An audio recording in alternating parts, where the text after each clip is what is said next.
सीते राम कथा हृदयम। मारीच, कहां चला गया मारीच? मैंने उसे यहीं पर देखा था। मारीच, मारीच। ए मूर्ख सुबाहु, मैं यहीं खड़ा हूँ।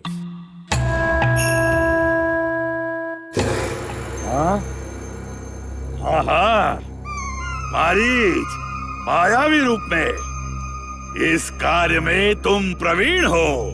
तुम्हारी इस महान शक्ति को विश्वामित्र के यज्ञ के रक्षण के लिए आए हुए उन बालकों के सामने प्रदर्शित करो। विश्वामित्र के साथ आए हुए 2 बालक यज्ञ रक्षण के लिए खड़े हैं। हमें उनका सर्वनाश करना ही होगा, करना ही होगा।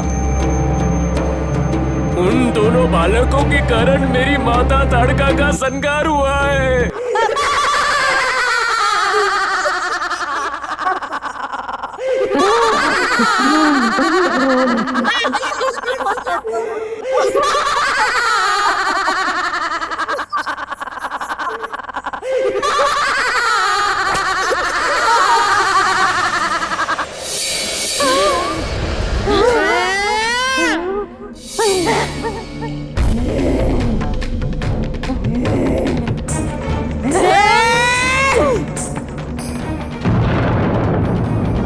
ये एक स्त्री है, इसलिए इस पर दया ना दिखाकर ये समाज कंटक है और महादुष्ट है समझकर इसका संहार कर दो।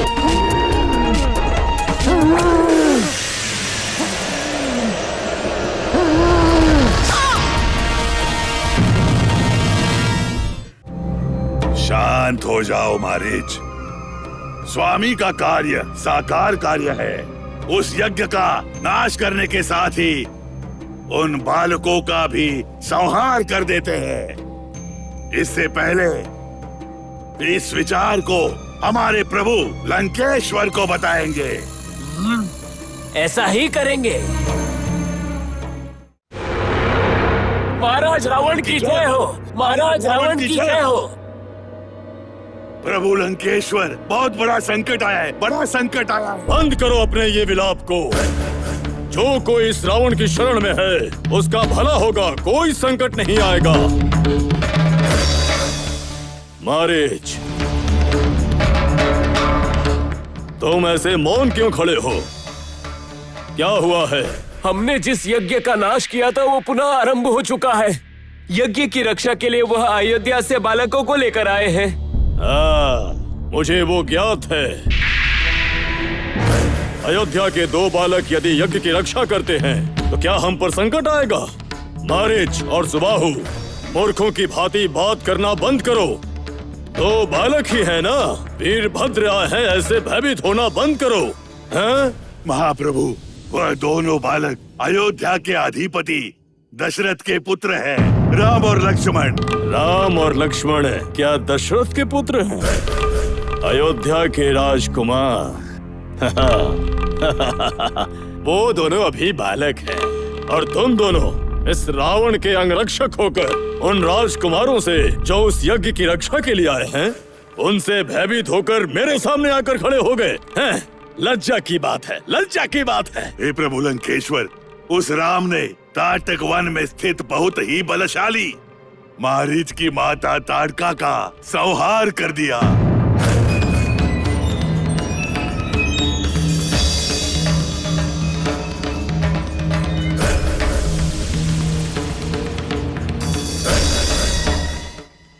मारीच,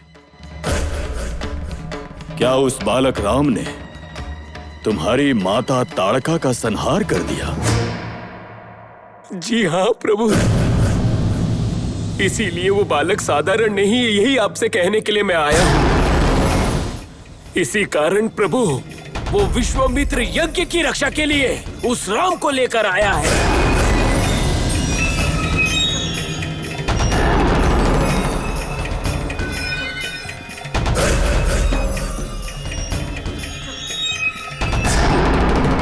मारीच और सुबाहु, ये मत सोचो कि ताड़का का वध राम के कारण हुआ है।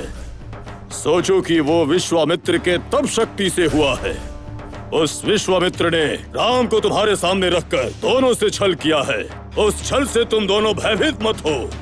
अब तुम दोनों इसी क्षण जाकर विश्वामित्र के यज्ञ को और राम लक्ष्मण दोनों का नाश कर दो। हाँ।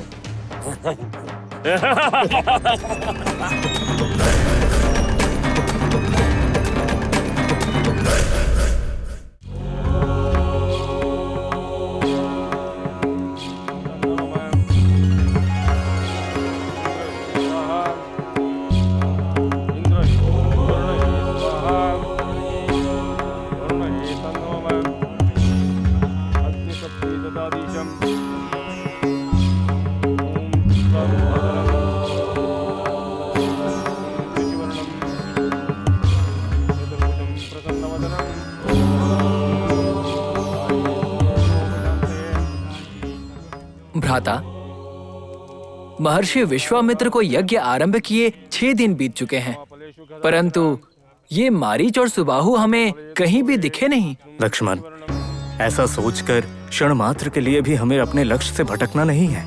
ये राक्षस जन बहुत चालाक होते हैं, मायावी होते हैं। हमें दिशा भ्रमित करके किसी भी क्षण हम पर आक्रमण करने के लिए घात लगाकर बैठे होंगे।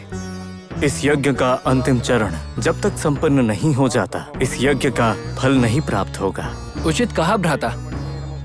इसका अर्थ ये है कि इस यज्ञ के संपूर्ण होने से पहले वो राक्षस यहाँ पर हमला कर सकते हैं।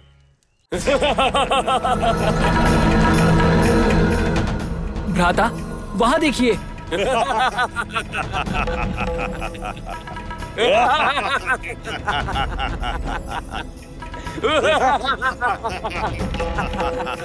लक्ष्मण, मैं इस मारीच पर अभी मानवास्त्र का प्रयोग करूंगा।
सीता बहन, सीता बहन,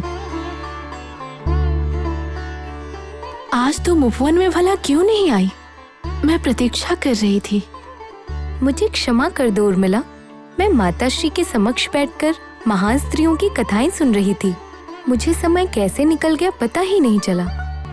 बहन, आजकल तुम महान सतियों की कथा सुनने के लिए अधिक समय व्यतीत कर रही हो ना?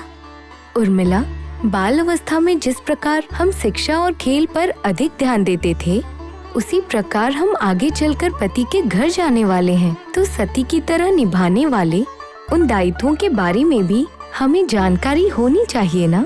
सीता बहन, किंतु तुम यहाँ महान सतियों की कथाओं को सुनकर स्वयं को महान सतियों के समान रहने की तैयारी में लगी हुई हो, परंतु तुमसे विवाह के लिए आए हुए भाग्यशाली पुरुष शिव धनुष को उठाने के पराक्रम में असफल हो रहे हैं और निष्फल होकर वापस जा रहे हैं।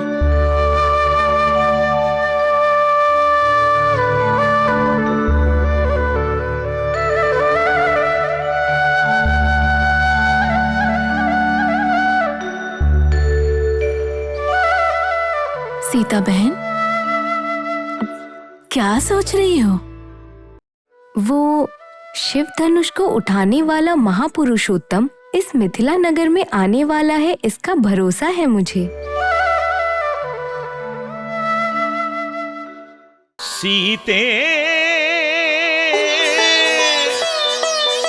राम कथा हृदयं